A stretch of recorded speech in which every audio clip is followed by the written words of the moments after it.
Mastering a direct to seller business is about how you can get the highest quality leads in your door for the best price, how you can have the best sales process that can convert the highest possible percentage of the opportunities that they're presented, and how we can maximize the gross profit per deal so that we can take those profits and spend them on acquiring more customers or spend the profits on making our service and making our business better. Welcome to the Ryan Rice Show, where we talk about what we learned yesterday that we can apply today so that we can be better tomorrow. I hope you enjoy and subscribe. I see so many people who want to try and get into direct to seller real estate. And what I mean by direct to seller is reaching out directly to the seller, not through an agent on the MLS. And so this is either flipping or wholesaling, and they have no idea what they're getting themselves into. They think the business is the ins and outs of flipping a house. They think it's simply calling as many sellers as possible to get a deal under contract and then trying to sell that contract. And it's not that.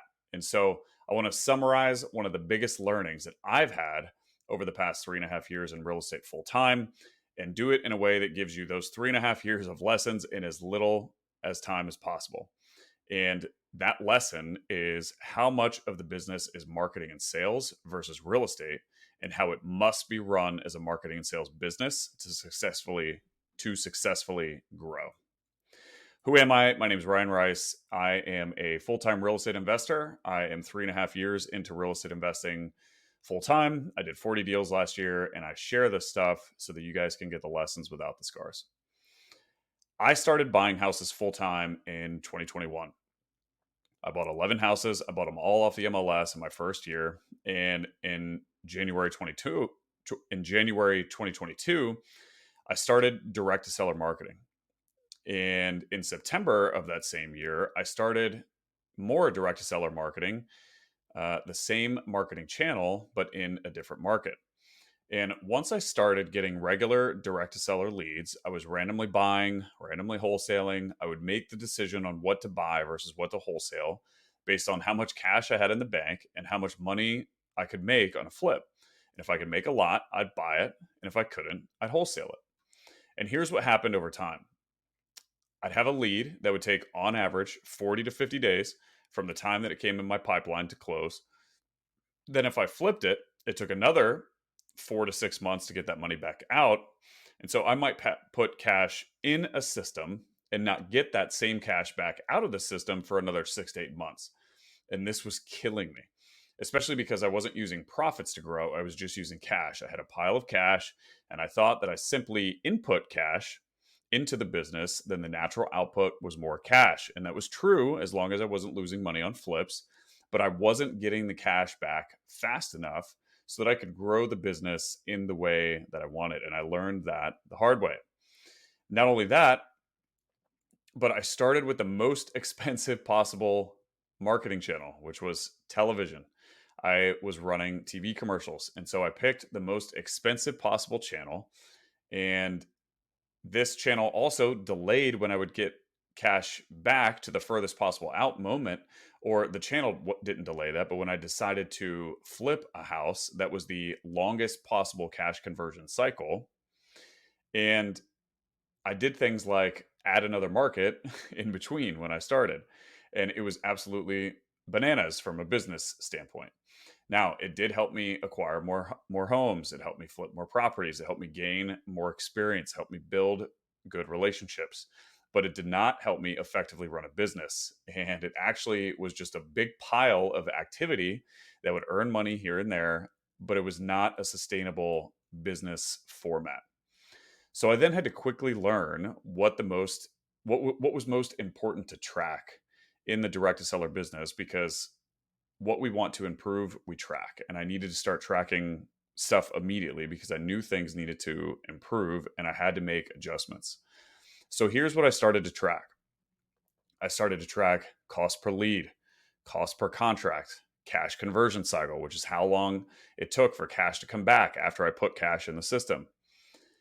LTV to CAC, which is lifetime value of a customer to the cost of how much lifetime value of the customer compared to the cost to acquire that same customer, or commonly known in the real estate industry as return on ad spend. How many leads per contract? How many leads would I get that would turn into an appointment? How many of those sellers would show to those appointments? How many of those appointments would I get in contract? And then how many of those contracts would actually close? What was my gross profit per deal? These are just a few. And it's amazing what improves when you start to track it. So, back to the example I was using earlier, which is TV. Like I said, I started with TV as my first marketing channel.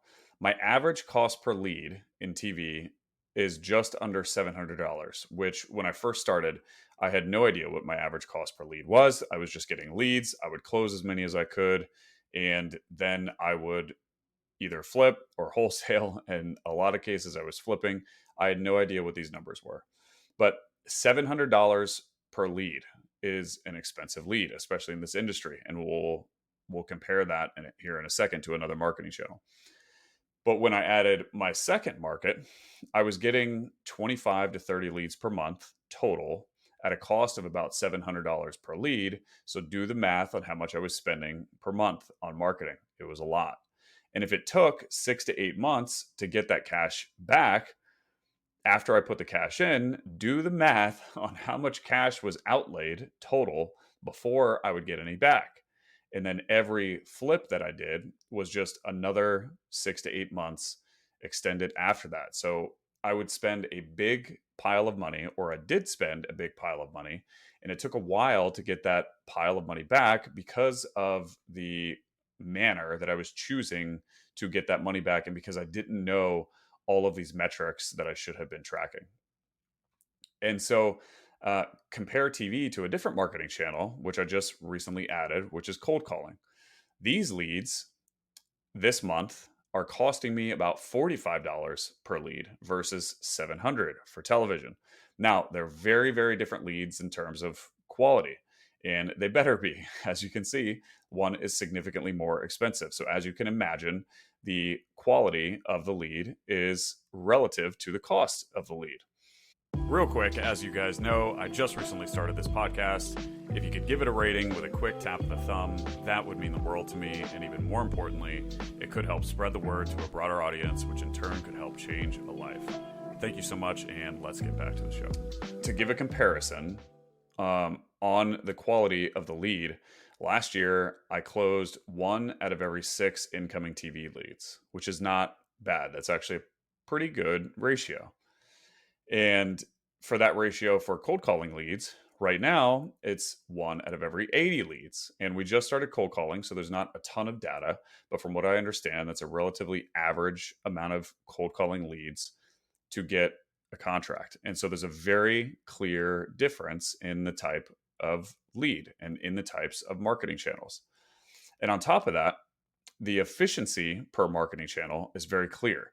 I have a follow up specialist or a lead manager, whatever you want to call him, who has to talk to all of these leads and move through a sales process to get them under contract. And so for TV, every 5 out of every 6 leads would be an appointment.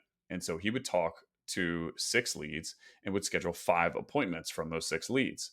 For cold calling, right now, 1 out of every 9 of those leads is turning into an appointment. So, very different labor per deal. He has to put in significantly more time to talk to cold call leads to generate an appointment than he does for TV leads. So, hence the difference in the cost. And so, I share this with you because mastering a direct to seller business is about how you can get the highest quality leads in your door for the best price, how you can have the best sales process that can convert the highest possible percentage of the opportunities that they're presented, and how we can maximize the gross profit per deal so that we can take those profits and spend them on acquiring more customers or spend the profits on making our service and making our business better. And here's the thing, what many big direct to seller owners do is simply try to increase their deal volume. How do I know? Because I was one of them. I learned that the goal is not to simply do a certain amount of deals per month, but the goal is to maximize how much profit that we're making per month, because profit is what is going to fuel the growth of the business and is what is going to help the business improve. It's not the total number of deals. And so here's what this looks like. Every single day, you're going to be coaching your sales team. You're going to be doing daily huddles with them. Every single day, you're going to be looking at your marketing. You're going to be figuring out where you can make tweaks.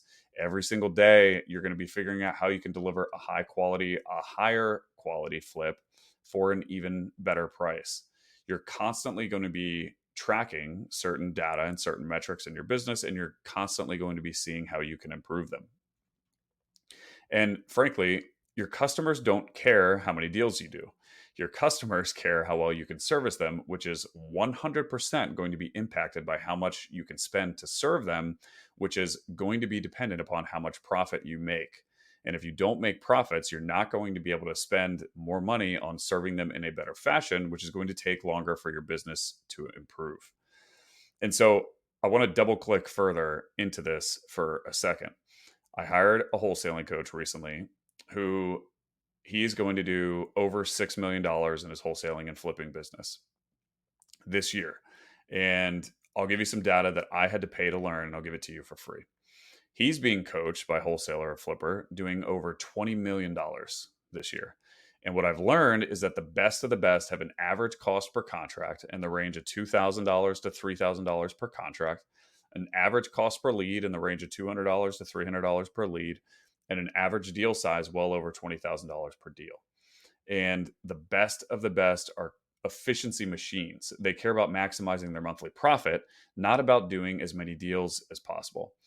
And so he told me this company this year, or last year rather, their sales reps last year made over $500,000 each per year.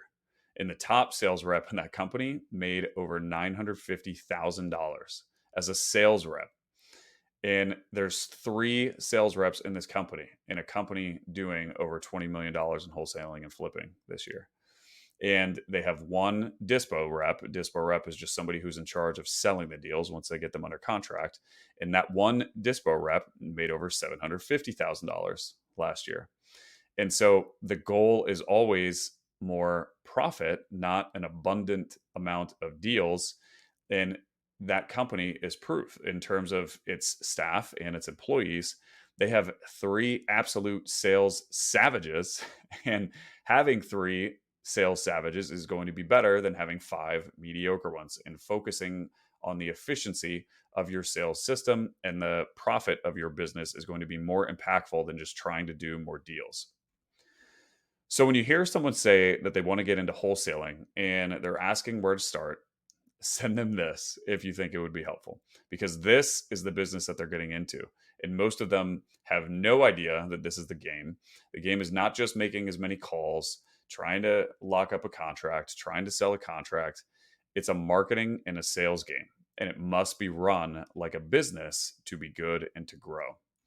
And so I'll close with this.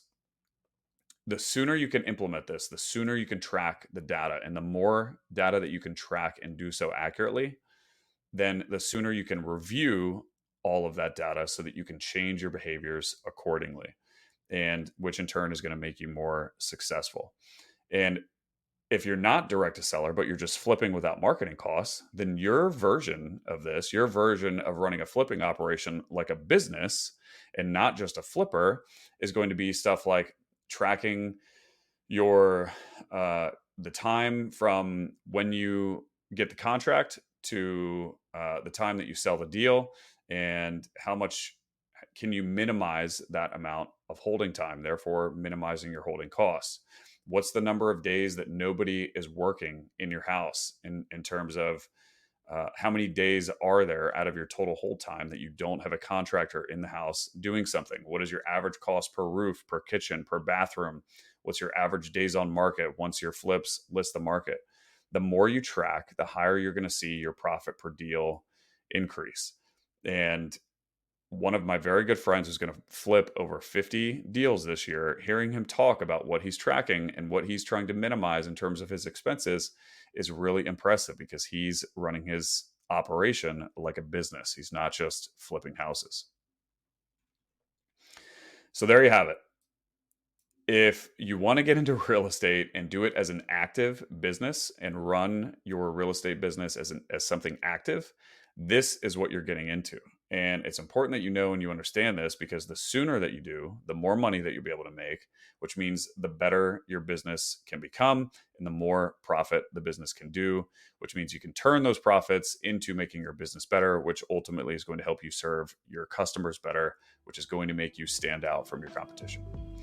And what's really cool is the better that you become, the better your business can become. So go on a mission to be a better business owner. Hope that was helpful. Share if it was helpful. If it wasn't, that's cool too. But I appreciate you guys. I love you guys. Thanks for listening, and I'll see you. Peace.